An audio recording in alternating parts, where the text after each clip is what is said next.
নরেন্দ্রনাথ এর দিদিমা রঘুমণি দেবী একমাত্র বিধবা কন্যার সমস্ত ভরণপোষণ এর দায়িত্ব নিজেকেই নিতে হয়েছিল। ভারী দুঃখ পেয়েছিলেন তিনি। সোনার সংসার পর্বের আর একটি দৃশ্য, দুটো তক্তপোষ জুড়ে ঢালা বিছানা, সেখানে শুয়ে আছেন প্রথমে বিলু, পরে মহেন্দ্র, দিদিমা ও মা। এই সময় পিতৃদেব বিশ্বনাথ বিদেশে এবং ছোট ভাইয়ের জন্ম হয়নি। পিত্রালয়ের একমাত্র সন্তান হিসেবে ভুবনেশ্বরী যার স্নেহধন্যা হয়েছিলেন, তিনি জননী রঘুমণি দেবী। তিনি আর এক অপরূপা। ৯০ বছর বেঁচেছিলেন, একমাত্র মেয়ের শ্বশুর বাড়িতে নিগ্রহ, যৌথ পরিবার থেকে বিতাড়ন, অনেকগুলি ছেলেমেয়ে নিয়ে অকাল, বৈধব্য, অভাবনীয় ভাগ্য বিপর্যয়, এমনকি প্রাণাধিক নাতি বিলুর অকাল মৃত্যুর অসহায়া সাক্ষী এই রঘুমণি দেবী। বিডন স্ট্রিটের ঘোষ পরিবারের মেয়ে ছিলেন তিনি। মামা নেই, কিন্তু বিলুর মামাবাড়ি আছে।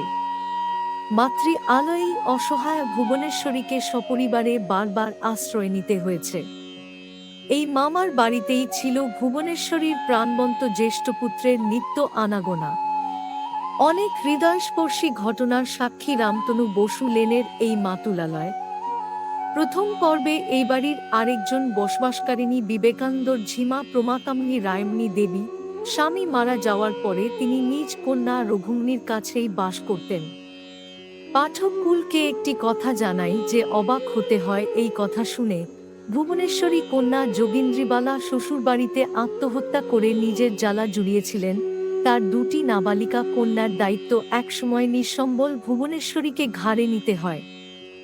আরও অবাক হতে হয় ভুবনেশ্বরীর এই জামাতা আবার বিবাহ করলে শোকতপ্তা মাতা ভুবনেশ্বরী নতুন বউকে এবং জামাইকে নিজের বাড়িতে এনে আদর যত্ন করেছিলেন।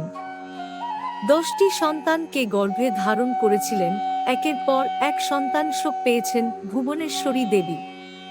43 বছর বয়সে কপর্দকশূন্য অবস্থায় নাবালক ছেলেমেয়ে নিয়ে বৈধব্য, প্রায় একই সময় ভিটেমাটি ছাড়া হওয়ার অবস্থা। যে ছেলে রোজগেরে হয়ে সংসারের হাল ধরতে পারত তার সন্ন্যাস গ্রহণ, কন্যার আত্মহনন এবং 6-1 বছর বয়সে সন্ন্যাসী পুত্রের জন্য শোক। সংসারে একজন মায়ের জন্য আর কত যন্ত্রণাই বা থাকতে পারে। রঘুমণি দেবী এবং তার এক এবং একমাত্র কন্যা সন্তান ভুবনেশ্বরী দেবী যে পরিচয় এবং শিক্ষা দিয়ে গেছেন, তাতে সেই পরিবারের সন্তান নরেন্দ্রনাথ দত্ত বিশ্ববিজয়ী সন্তান হবে, এটাই তো স্বাভাবিক। কি সাংঘাতিক সহিষ্ণুতা, কঠোর আদর্শ, শুধুই অবাক হতে হয়। প্রিয় ভক্তরা, ভিডিওটি ভালো লাগলে চ্যানেলটি লাইক ও সাবস্ক্রাইব করুন। আমাদের ঠাকুরের কথা শোনার জন্য ধন্যবাদ।